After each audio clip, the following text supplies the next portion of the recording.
What's up, everybody? Welcome to the Age of Quarantine. I'm David Castillo from Saint Vitus. Nice to see you guys, or be with you guys in this virtual space here on Monday. We got Will Brooks from the mighty Dälek with us. Amazing group that just really fuses noise and krautrock and hip hop and kind of doom, and I mean just pulls so much influence. And Will is an amazing musician, a friend of the bars for a long time, and we're excited to have him. And here he is right now, so let's pull him up.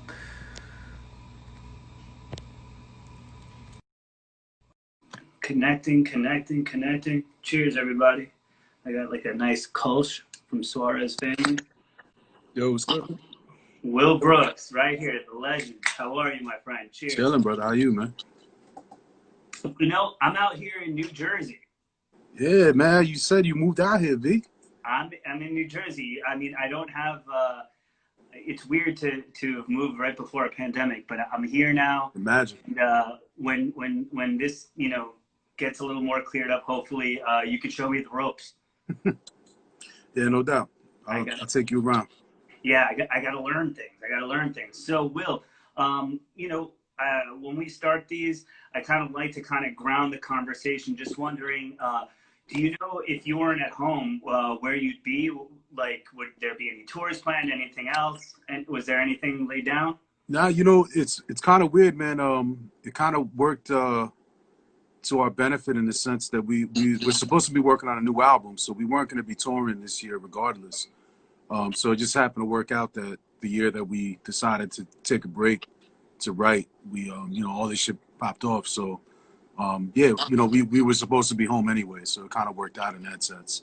Oh, but I mean, realistically though, I mean, I just recently started going back to my studio. So like we're kind of far behind as far as like working on the record. So it's not, it obviously hasn't been idea times. You know what I mean? Like I have it. Mike Manteca, Mike Matt, he's out in Brooklyn, and I haven't seen him, since like all this popped off. So we're still trying to figure out when we're gonna reconvene and figure out what we're gonna do. sure. I feel like there's been a lot of bands now obviously we're all trying to figure out how to make music, how to do it responsibly. Some people it's like just sending demos around and stuff like that, but nothing kind of replaces the feeling in a room when you can get it. So obviously for all of us, we hope that you guys can get more optimally back to work as we all do, So basically, yeah, man, with these, I like to start right at the beginning and kind of chart the musical journey. That's what I'm looking for. You have, I think, to me, a really interesting one and amazing one. But I like to take it back to obviously when we were kids, because I think that's some of the most important stuff as far as things that influence you in pivotal moments in musical development. So when you were like a kid, when you were really young, what were some earliest memories of just being around music and you feeling like you were gravitating towards music? Yeah, my neither of my parents are necessarily musical, but my mom and my dad, they always listened to music, so there was always music in the house. I remember like my mom being huge into the Beatles, listening to a lot of Spanish music too. So grew up like listening to salsa, it was the '80s, B. So when I was a little kid, I was listening to the pop radio stuff, be it like Kaja Gugu, whatever. Yeah, I mean, like whatever hits were on, like once MTV came out and all that, I was like, you couldn't help but hear all that. But I grew up with that and hip hop, man. You know what I mean? Like my older cousins were DJs. So like when I was a little kid, I was around them when they were DJing and their boys were breaking and all that. So I was immersed in that culture from the start, basically. You know what I mean? Oh wow! So I was listening to them like but they had Furious 5 records. I mean, like, Treacherous 3. Treacherous 3 was probably like one of my favorites that they put me on too, like back in the day. And then, obviously got into Run DMC and stuff like that. It kind of just went from there, man. So, like, I always wanted to be like my older cousins, man. So, as soon as I could get turntables, I got turntables. I got my first set when I was like 13. and started DJing then. And you know, that's basically like where I kind of jumped off myself, you know. Interesting. Yeah, I mean, I think that it's similarly like to you. I was, you know, pop radio and stuff like that, and you know, both my parents are Colombian, so most of the music was like Jose Feliciano and Juan Gabriel and Yeah. Cuba and stuff like that. And then like my older brothers were into like Led Zeppelin and Guns N' Roses and shit. And like, you know, they're older than I am, but first generation, but they were into that. And for you, and also at that time, how amazing is it that your cousins were like DJs? These are the Oh, yo, who get all the best records too. I, Availability, right? I always tell them to this day, man, if it wasn't for them, like I wouldn't even be into hip hop. I wouldn't even have known. You know what I mean? Like, because I was in that early, man. And then, you know, and then I had an older cousin from Honduras that was into metal. So like, you know, he was putting me on to like the metal shit. You know what I mean? So you know, Black Sabbath and Zeppelin and all that. So Yeah. you know, it was, I don't know, man. Like, you know, I think that's the beauty of like when you're a kid. Genres and all that doesn't really start mattering until you get older and you start, you know, like worrying who your friends are and all that. You know what I mean? When you get to high school, whatever. I guess before that, but you know, like really when you innocent and you a kid, man, you don't really care what you know what a genre is. You just, if you hear something and it moves you, you're into it. You know? Yeah, it's that visceral like experience, and I honestly, the reason why I always start here and I like to kind of go this way is because I feel like oftentimes when I'm listening to bands or I'm trying to figure stuff out, I just want to.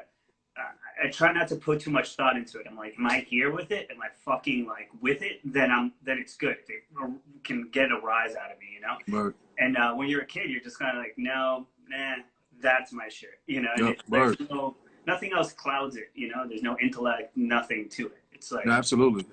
Yeah, it's like you either feel it or you don't. That's really all it's about. so.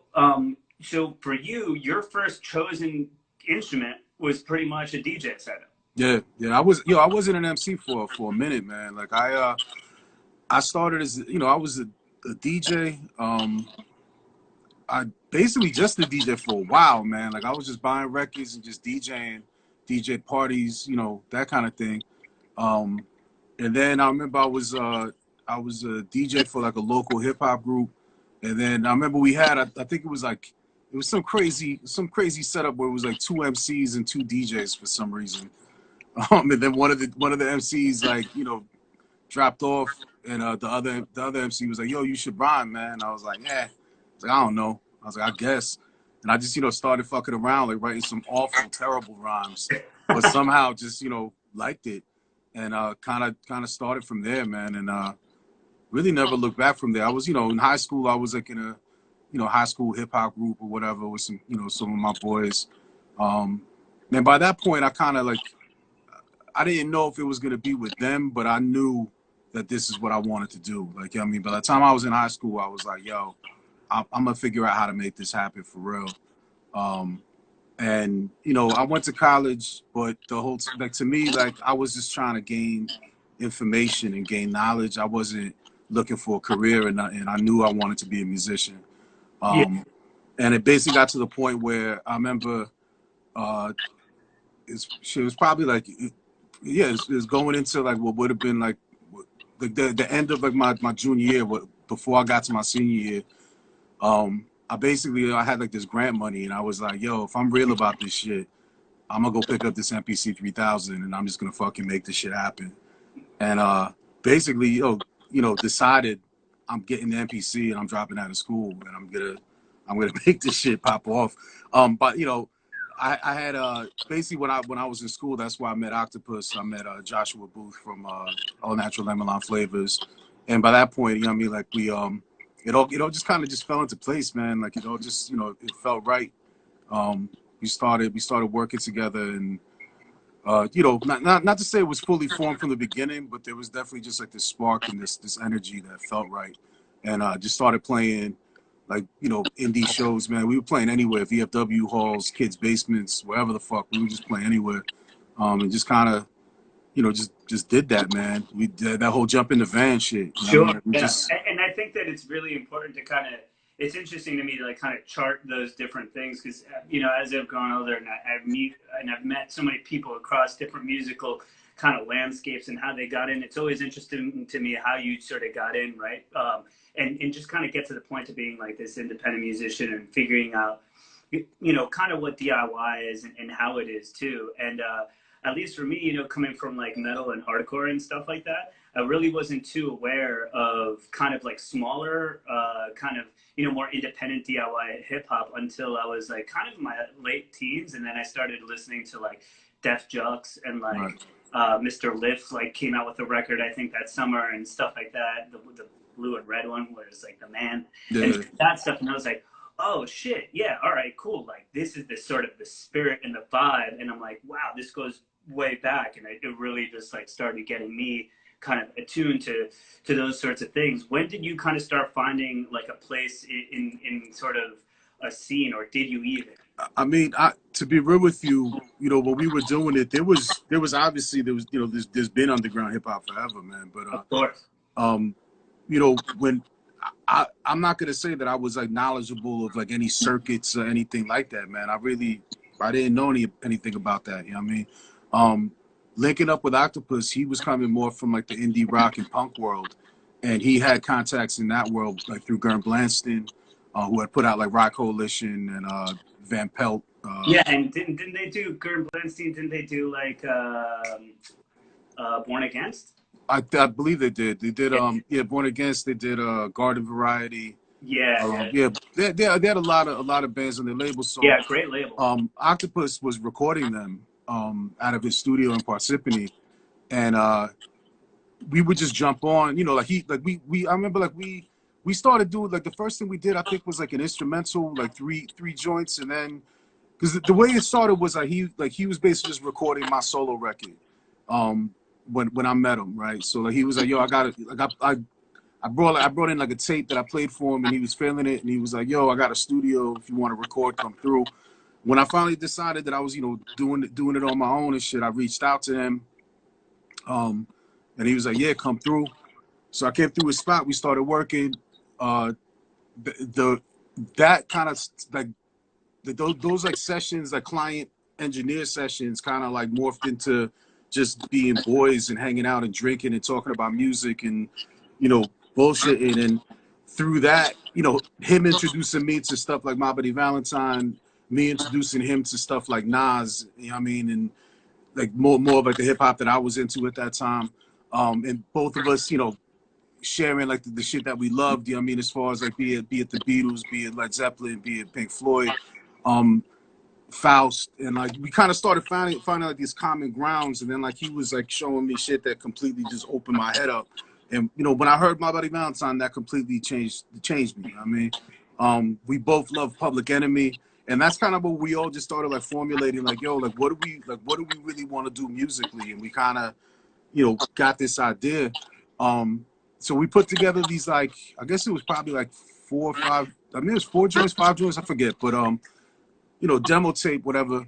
And we started playing shows, you know, like I said, I played the VFW shit. And then eventually it got, you know, we did some shows with Rock Coalition a bunch. We did some shows with, I think we did some shows with the Van Pelt or the Laps.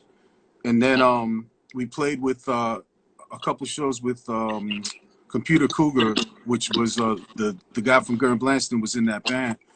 And I remember we were carrying down this PA down like this set of stairs in Brooklyn, and he was at the bottom of the stairs. I was holding it up top, and he was like, "Yo," he's like, "I heard that tape. I really like it." He's like, "I'm gonna put your record out."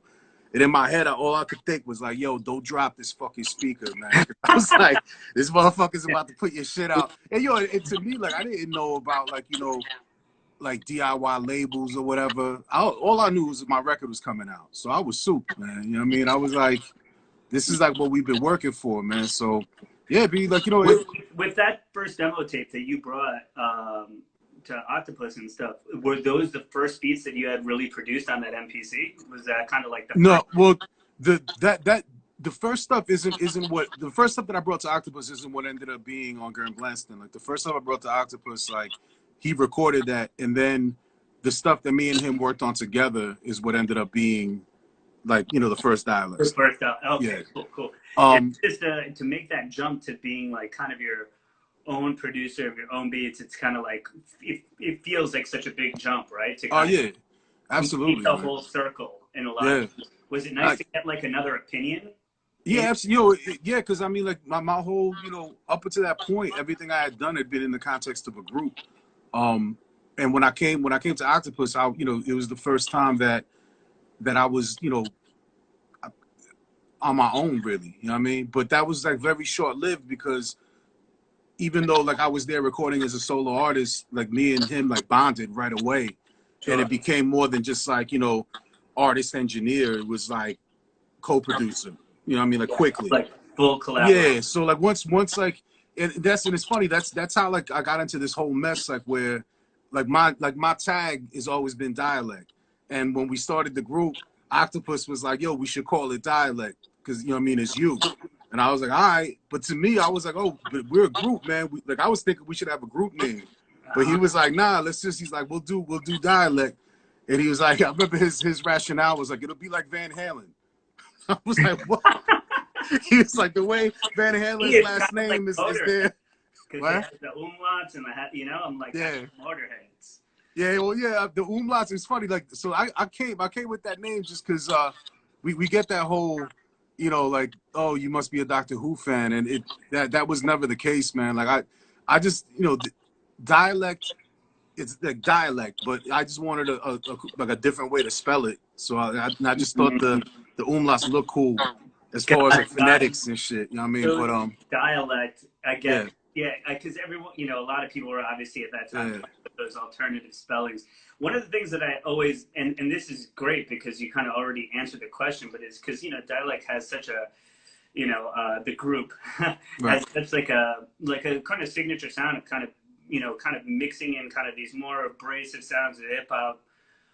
And also kind of shoegaze and crowd. Like, to me, there's also a certain psychedelic kind of element that comes into it at different points too. When you guys just marinate on a beat and you're taking us on like an awesome kind of hip hop, kind of beautiful, you know, kind of syncopated kind of like journey throughout all of this sort of noise and washy, beautiful kind of soundscapes. It's a really, I mean, you guys started doing this in 1998, and I feel like a lot of people started doing that so much later, and I feel like you guys are really at the forefront of that. So for you, it was sort of this relationship between you and Octopus talking about music that kind of opened you up to some of those sounds and you to some of that golden era kind of hip hop. So My Bloody Valentine was like a big linchpin, right? Oh, absolutely. And also All Natural Lemon Flavors, because Joshua Booth has been like our collaborator from the beginning.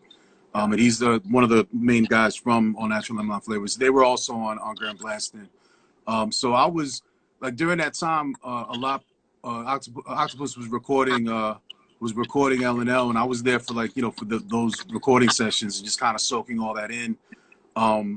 It is funny because like when I remember, there's another like one of those weird stories that I just love, man. Like I remember like my freshman year of college.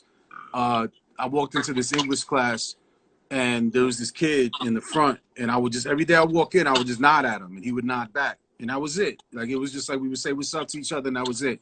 Like 3-4 years later, when I started working with Octopus and we start talking about, you know, doing dialect and like, you know, we kind of had formulated like what we wanted to do. He's like, I know who we got to bring in on this project. And he's like, it's my boy from this band, All Natural Lemon Flavors. I was like, oh, word. I'm like, you know, bring him in, man. You know, I definitely want to meet him. Kid comes in, and it's that same kid that I was nodding to, like, 4 years earlier. It's almost like, yo, like, I met both of them at the school we went to. And it was like, to me, like, that's the reason I went to that school, was just to meet the people I met, to make those connections. And then we kind of just moved on from that and just, you know, built. But yeah, I mean, like, My Bloody Valentine definitely is huge. Public Enemy is huge. To me, lyrically, KRS-One has always been a huge influence. Faust, Velvet Underground, yeah, a lot of stuff, man. I mean, like, I think the fact that I started as a DJ helped too, because I've always maintained that whatever sounds good is good. You know what I mean? Like, if I dig it, I dig it. I don't really care what it's called. I don't care where it comes from. I don't care, you know, like all of that. I'm not judging it that way. I'm just judging it whether I'm digging it or I don't. So that kind of like, I came at like making music with that open mind as a producer, and just kind of grabbing stuff from everywhere and like making it into my own thing. I mean, so that's kind of that's been the the signature sound is really just that openness with sound. You know what I mean? Totally. I feel like DJing, I've DJed for a really long time, and I make techno now under the name Confines. And you know, you just like, if you DJ a lot of parties in different situations, I think it also gives you more ideas of how music can kind of move people. Do you feel that way? I'm like, oh, my BPMs are up, or like this is really washing everyone's, you know, Prince Terrence was on here before. He's a great DJ himself, and he was like, yeah, I can make people feel sad, make them dance. I feel like controls of everything, right? And do you feel like you learn new tools when you DJ to bring it? Yeah, absolutely. I think there's definitely something to be learned. I mean, just because I mean, music, you know, it evokes emotions out of people, man. Like, you know, the more you like creating music in a vacuum, you're not really seeing that. Like, you might be evoking emotions out of yourself, but when you play a song for like a group of people and you see how they react, like that. Yeah, I mean, like you start picking up on what certain things do to people. You know what I mean? So yeah, absolutely. Yeah, I feel that. There's definitely something. I mean, it's funny, man. Like when I started doing this, I really, you know, I don't know what the fuck I was thinking, because I knew I wanted to be a musician, but I wasn't. I'm not a person that ever really wanted to be on stage in my life. I know that sounds crazy, but I'm not. I was never an extrovert. I was never the kind of person that like needed attention. And I used to hate being like on stage rhyming. I used to love making records, but I used to hate playing shows. And that's something that I really grew into loving. But now, man, like I don't gotta tell you, you don't know how much I fucking miss, especially right now, man. Being like on a stage, I'm like, yo, like once you get that feel for it, and once you you know, once you really. I've been doing it now for like more than 20 years, man. It's hard not to do that shit. You know what I mean? It's hard not, that feeling, that connection you get with people, and just that feel of playing your music for a room full of people that are just vibing off that shit. Like you can't, there's nothing else like that, man. It really isn't. It's a really special thing, and you feel like you're just communicating in real time, and it gives it obviously a whole different context. And that's actually something that I also wanted to ask you too, is because when you kind of play both sides of the coins, I feel like sometimes maybe the producers, you know, kind of feel more like the introverts, and like the extroverts are more like the MCs and stuff. But you play both roles, and you just said, what was like maybe a couple of times where you felt like, oh, like I think I caught the bug, but I think I'm getting kind of like either being better at an MC, or I feel like I'm making a breakthrough. Was there like a record, a moment on stage, a particular show, a tour you got? You know, I don't know if I can't think of a precise moment, man. But I think by the time we were doing Absence, like our crowds were a lot bigger. When we started playing Europe, man, and we started like playing festivals, that like it changes. You know what I mean? Like you play a festival in front of like whatever 6,000-7,000 people, 10,000 people. You don't even know like how many people are out there. It's just like this like ocean of heads. That shit. It's crazy, man. It's bugged out. Yeah, I don't know. Like, there wasn't an exact moment, but it was definitely like the more I did it, the more comfortable I got. And then one day I was just kind of like, oh, wait a minute. Like, I actually really like this. Like, I like being up here, and I like that exchange of energy and that, you know, just that whole feel. But early on, man, I remember. I remember being like Linus, man. I remember I had like a towel with me all the time, that I had to have a towel in my hands. Some like weird psychological fucking crazy shit, man. Straight up. And I remember being like scared, you know what I mean? Like get up on stage and be like, yo, why the fuck am I doing this? Like why am I subjecting myself to this? Yeah, I'm the same way. I mean, to be honest though, like I love that now, but there's always that moment right before I get on stage where you get that feeling in your stomach. I love that shit though, man. But yeah, you know, there's always the chance you might go up there and fuck up. You know what I mean? But that's the beauty of it. I embrace it too now, like a bit of that sort of discomfort. And a lot of times you're like, man, I've been in a fucking band for 10 hours and I feel like shit, and like, God damn it. And like, my voice is 7 nights in, and I'm a piece of shit. I drank way too much last night. And then you just do it, and then you're like, it all washes away. You're fucking. Yeah. Well, everything like that hour on stage is what it's for, man. Because everything else usually on tour is fucking trash. But you know what I mean? But like once you get up there, it doesn't matter how you were feeling. It doesn't matter, like, none of that, man. Like, it's just you and the music and the crowd, and that's what it's about, man. Yeah. But talking about that feeling of like feeling like that scared. I haven't felt scared in a while, but I did that Duhalf thing with Aaron Turner and my man I'm fucking up on his name, but you know what I'm talking about, the shit I did for Roadburn. Yeah. So that thing, we didn't rehearse. That was all theoretical. It was like we sent emails to each other, and we were like, yeah, like I was like, yo, I'm gonna do like subsonic bass using like oscillators, and I got like apps on my, you know, I'm doing shit like sampler on my iPad, and I'm gonna be fucking up samples and my vocal and delays and shit. And like Aaron's like, cool. He's like, I'm gonna be doing the guitars, and you know what I mean, my man's gonna be doing like fucking tape loops and all this crazy shit. I was like, yo, sounds dope, let's do it. But yo, without even ever hearing a note, and then we just met backstage, didn't even really have a sound check. We just kind of like line checked, and then before we got on that stage, man, that was definitely the scariest I've been in a long fucking time, man. Because I was like, we're about to get in front of a fucking, I don't know how many people were there, but it was a lot of motherfuckers. And I was like, I have no idea what we're playing. Like, I don't even know what the fucking first note's gonna be. Yeah. And just went out there and did it, man. But it was so rewarding, man. That shit was like, it was fun as hell. And I was telling Aaron, like, afterwards, I was like, yo, were you scared? And he was like, hell yeah. And I was like, I haven't been that scared in so long, man. I was like, let's do it again.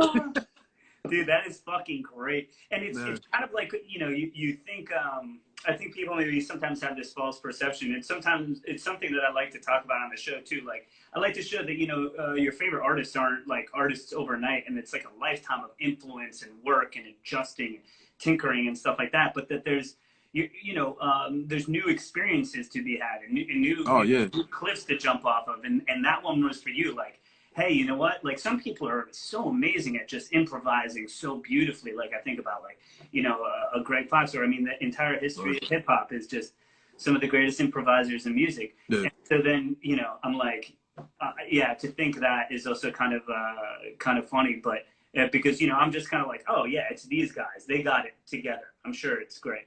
But meanwhile, well, you would hope. You know what I mean? Like, that's the idea when you get into it, but like the reality of it as you're standing off to the side of the stage is like, yo, are we sure we got this? You know what I mean? Like, let's see what happens. But I mean, we pulled it off, man. Like enough so that we released the recording, you know, on Siege Records, and they're doing a beautiful thing, man. They're donating like all the proceeds from Siege, from all the do-off, all that is going to like a slew of organizations, Black Lives Matter and all types of organizations, man. Yeah, talk about that for a second. So for people who don't know, Siege is Aaron Turner's label that he's been doing. And Faith, I think it's him and Faith that own it. His wife, His wife and stuff. And yeah, they released a bunch of stuff, including a sumac recording that was recorded at Saint Vitus this Friday. And they're donating everything. So go check it out, SIGE Records. It's fucking amazing. And, you know, you could catch Will knowing what he's doing. It's my brother Big G in the building. You know this. I got Big G and Big E in the building. Yeah, man.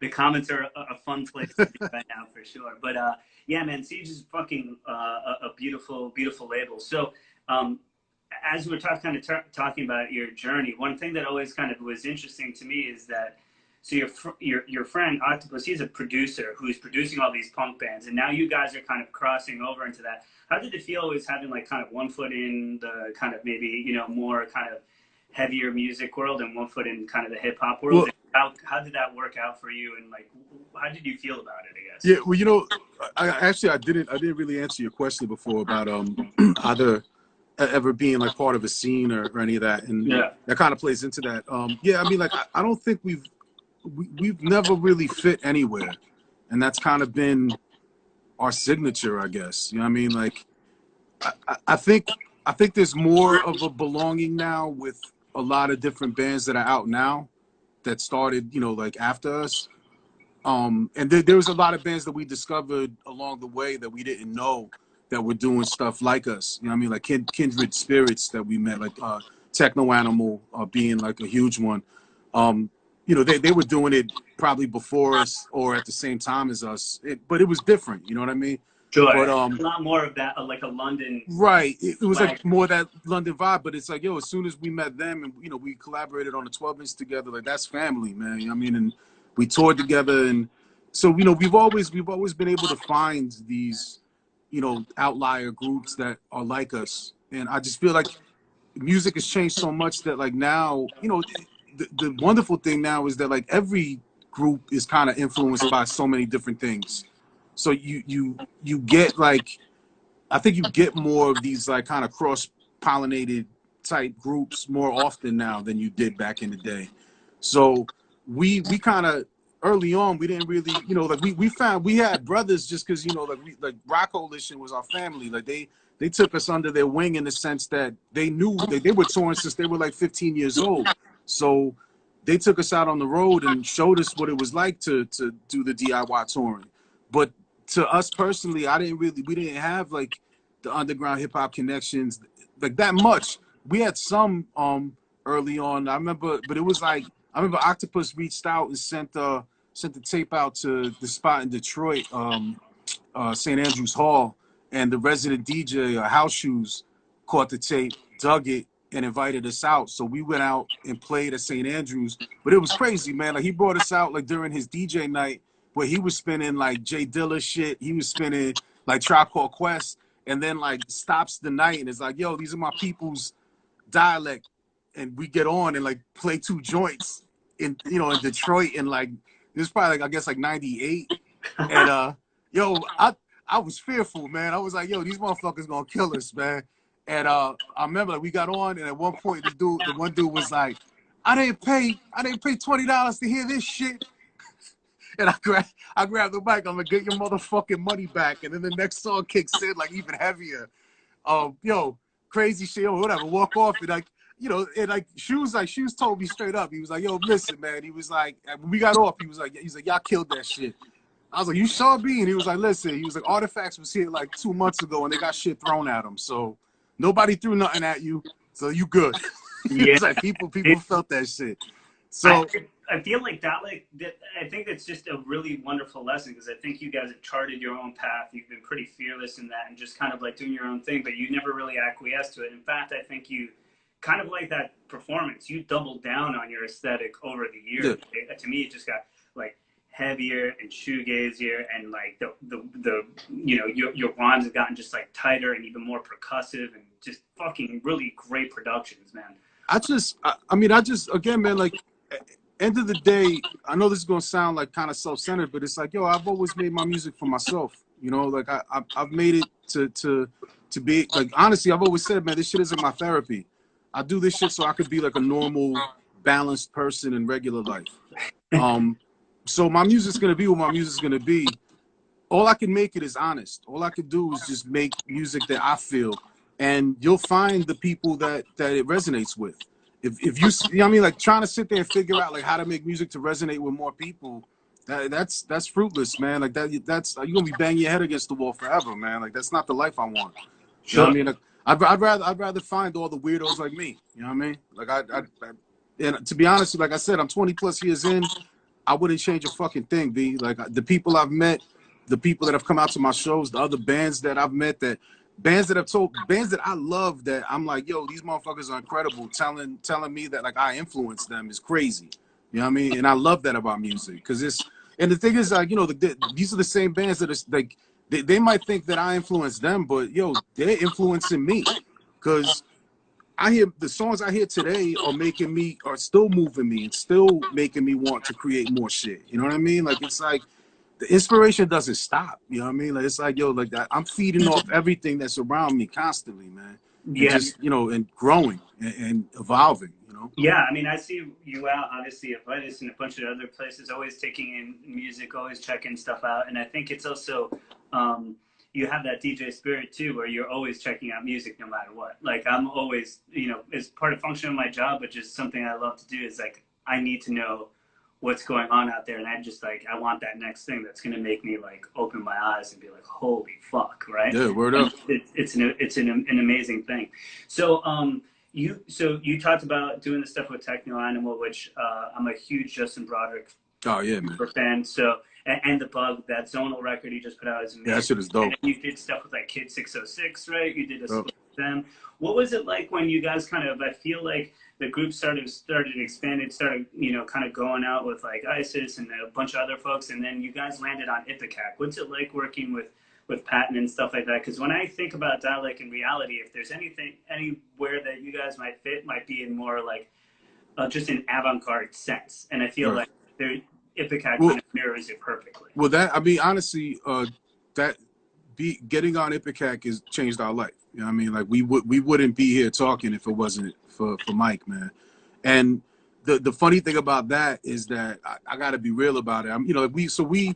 We play shows with Lovage was how we met Patton, and I think we did like 3 or 4 shows. I forget exactly how many we did, but we did some shows with Lovage, and Mike would always be at the side of the stage watching us. And then like after like the first or second show, he was just like, "Yo, man, this shit is fucking crazy. This is dope." He's like, and then like the last show, he was like, "Yo, listen," he's like, I'm my other band is going to Europe. He was like, "Would you guys want to be the opening act?" And we were like, "Yeah, fuck yeah, absolutely." He's like, "Yeah, but we're leaving like in a week, so you got." We were like, "All right, fuck it, like we out." You know what I mean? So we go. First show in Europe. After the show, Pat is like, "Yo, what's it gonna take for me to put your record out?" And to be honest with you, it wasn't that I was trying to be cool or nothing, but I was like, "Yeah, I didn't really know. I didn't know too much about Ipecac." So I was just like, I knew Mike Patton, but I knew Mike Patton from like, I was like, "Oh, that's that white boy that used to rhyme, had the fish flopping in the video, that Faith No More video, right?" So the man is killing me with that. So so he wants to put this shit out, and Octopus is kind of like, "Yo, I think we should do it," and I'm like, "I guess so, man." Like I was kind of like, whatever. It took a little convincing, but I gotta say, I'm thankful that I got convinced, man, because not only did it change our life, but that if you want to know where we fit, Ipecac, that's where we fit. Yeah, you know what I mean, like, which is kind of nowhere, right? I feel like it's nowhere and it's everywhere. It's like it's Kid 606, it's ISIS, it's Fantomas, it's I mean it's all over the fucking map, which is perfect for us. Yeah, you know what I mean? And word up, man. Like Mike and Greg have from the jump have been like the most supportive, most open people ever, man. And like, straight up, like they allowed us to become what we've become, because there was no restraints on us. There was no telling us what we could or couldn't do. They just believed in our vision and just let it be. You know what I mean?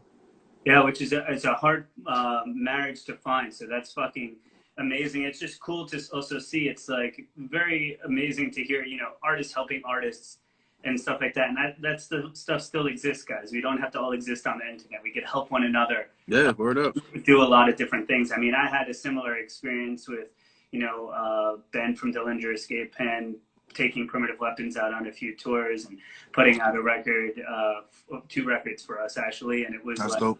It was incredible. It's like, I grew up listening to some of that dude's music. So it's just really cool. And really that's a lot of the ways that, we can help one another. So I love hearing stories like that and doing different things. And, we can all help put each other on and do great things independently without really the help of anybody else. It's just a gesture like, yo, I fuck with your shit. Let's do cool shit. Yeah, it can be that simple. So let me ask you a question. When you go to write for Dälek, you just were talking about this kind of earlier, not getting Mike in the building has been, obviously it's pandemic times. So how does a normal, or maybe not a normal, but how does writing usually take place? What's it like putting together a song? Because I feel like in electronic music, which I feel like almost rap is, it's like it can kind of come so many different ways. What's a day like? But honestly, it does. Like I can't really say that there's like a set formula.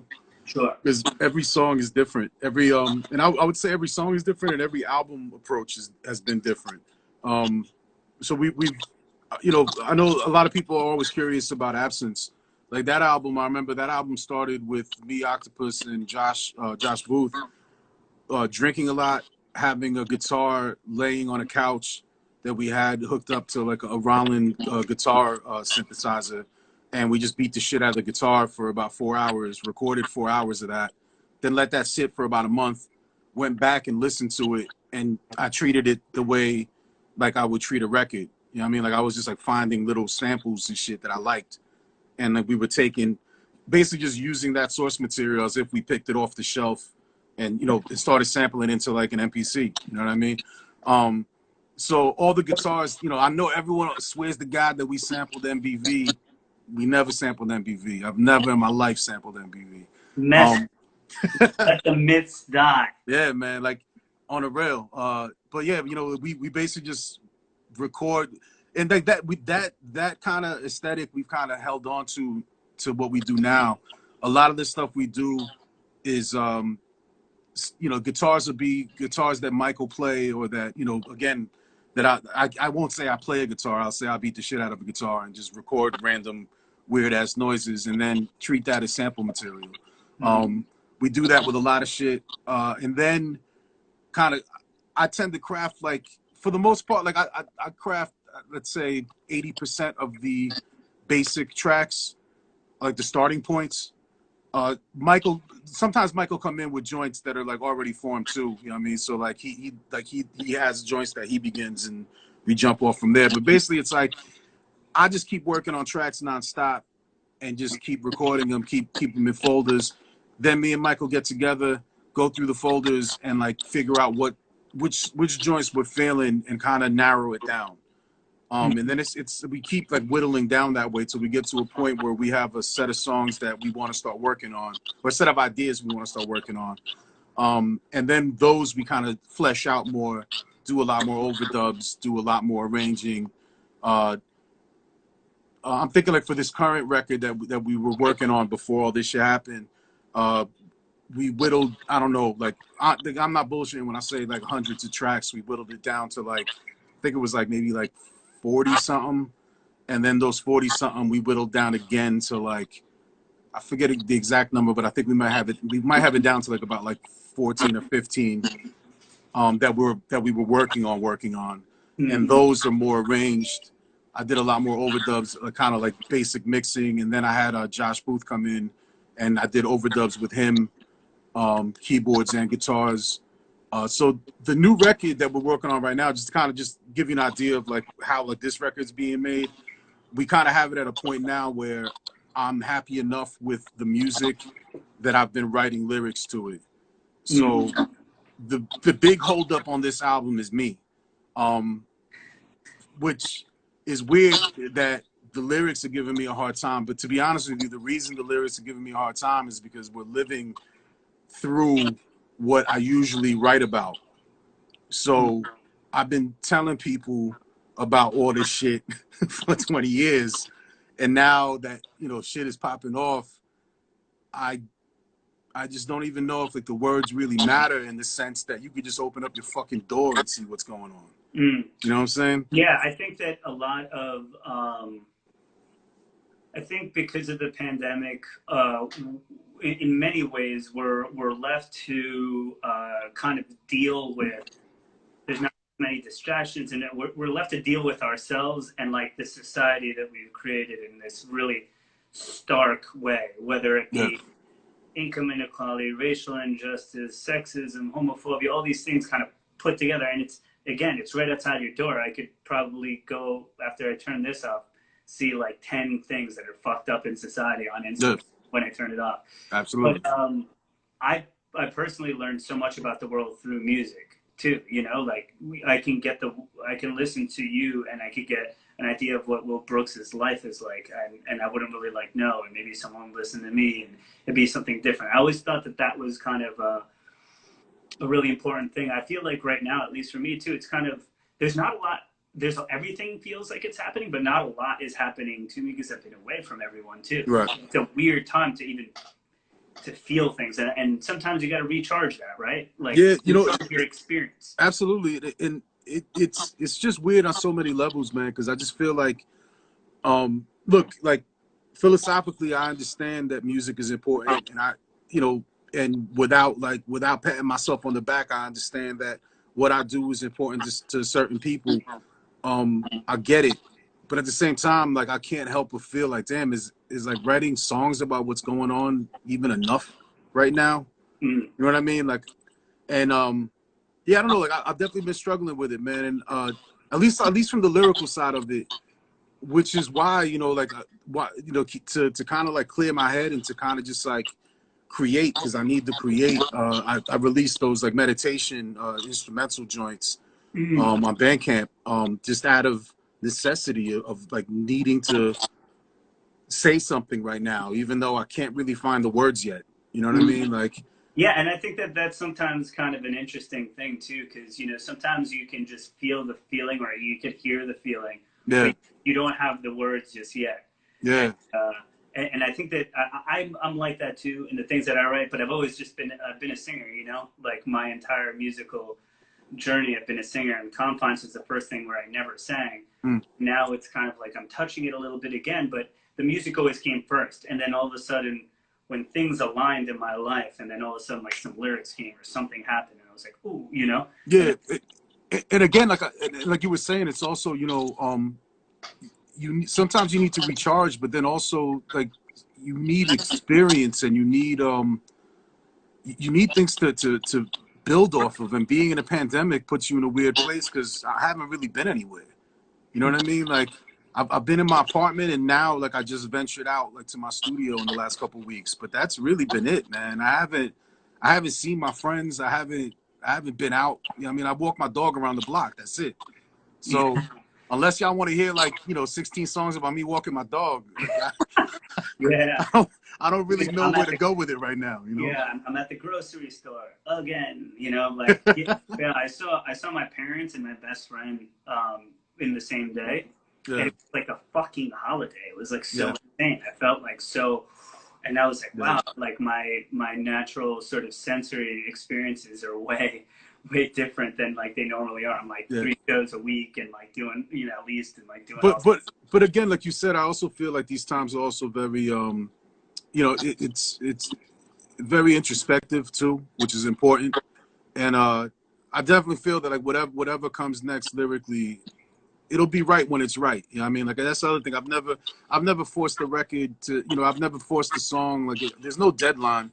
It'll come out when it's, you know, when it's ready. So it'll, you know, when the shit is right, it'll be out. But and I think it's important for people to know that too. And I love this conversation because of that. You know, it's not like, hey, we could just like, you know, pop shit out or like do whatever. You know, artists have to, you know, live life, and the best parts about it is the empathy in music and sharing that stuff together. Yeah. I mean, just feel and yo, and on the real, the other thing that's really bothering me is just like, you know, like you said, man, like I was usually the dude that would be at random shows just to, you know, just to vibe and just to kind of get that, you know, just to chill and hear other people's thoughts and hear other people's music, and just that camaraderie, even like meeting up with bands that you know afterwards and talking about shit, sharing a couple drinks, like all that's out the window right now.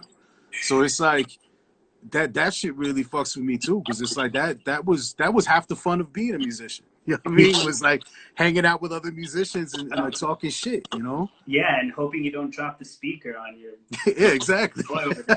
All those, yeah, it's an artful life is I think a full life, and it's, you know, doing this sort of show, and you know, Chris from Spotlight's your label mate, so you know, kind of invented the idea, and then me and Artie jumped in, and you know, we've been doing these, and honestly, that's what's keeping alive that feeling for me, because I'm like, I'll see Will out at a couple of shows, and like we'll hang out, it'll be fucking great.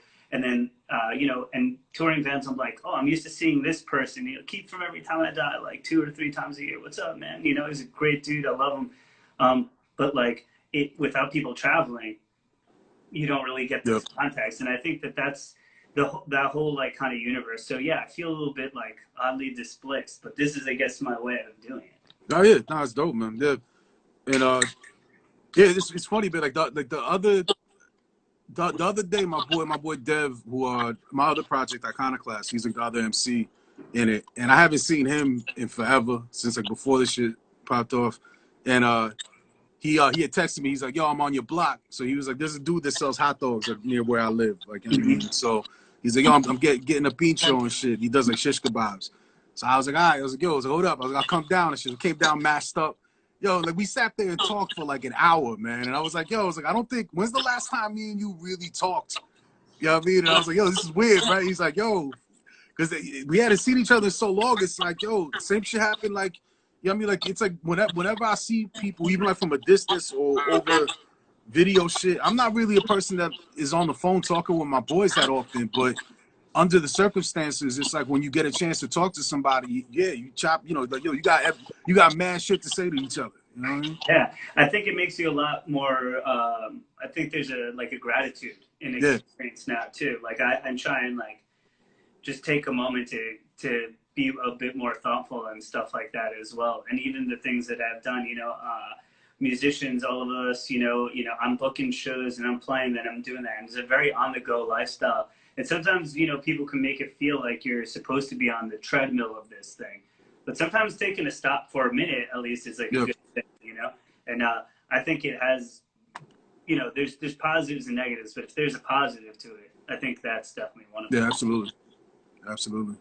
Yeah, I mean, like the negative that I see is, you know, my parents are older, and I just feel like it's robbing time from us. You know what I mean? Because like there's this time that we're losing that, you know, like I'll FaceTime with them, and we'll meet up like every once in a while at my sister's house in the backyard, you know, like, and kind of be like apart from each other. But it's like, man, like what I would give to hug my mom right now. You know what I mean? But I won't, because I'm not doing that. You know what I mean? Like if I got my mom sick, I don't know what I would do. You know what I mean? So I'll tell you, I mean, my dad turned 80 on June 8th. Shout out to Julio. That's what's up. And, you know, we hung out in his backyard. I hadn't seen my dad and my mom for, you know, 3 months. And then my brother turns 50 on July 8th. So in a couple of days. And like, these are big birthdays, you know what I mean? And yeah, man. Things like that. And I feel you so much, you know, where I'm like, fuck, dude, like, I'm not going to, you know, it's just like super limited experience. And I feel that like very hard. I think especially with those who are like immunocompromised or older and stuff like that, those people who are in our lives, it's like fucking rough. Listen, like we were plotting, like I think my mom's 70th is going to be this year. So next year is going to be me and my wife's 10th anniversary. So we were talking about if there's a vaccine, we were already talking about going back to New Orleans. That's where we got married. So I was like, oh, Miles, like, why don't you guys come with us and, you know, we'll celebrate your birthday too. And I started thinking, I'm like, yo, we may not, even if there is a vaccine, we may not personally survive because we might be completely out of fucking control if we go to New Orleans and have like the first party we have. You know what I mean? Like, oh, man. I don't know. We may have to do like a smaller party beforehand just to kind of practice. Like ease my way back in. I know, dude. I thought that too. I'm like, what's gonna happen when we open the bar? I'm gonna tell you right now, when Saint Vitus opens and I'm there, B, listen, like you may have to call the cops, B. Like, yeah, I won't do that. I'll hug you on the way out. It'll be cool. Yo, you have to throw me out, man. I'm definitely not gonna know how to act. I think I'm really like, you know, a big city and Mr. Jeff. I'll have him take care of you. It'll be cool. But yeah, no, I fantasize about that stuff too, and I think you do too. But sometimes I think that's also like a great thing, right? It's like, let's keep that in our mind's eye, and maybe when we get out of this, or on our way out of this, maybe we can also readjust things to be a bit better. I think maybe absolutely, man. Well, I think that to me, maybe that's the point of all this, man. You know what I mean? Like everything that's going on, it's like it's not just about like getting back to what things used to be. Fuck that.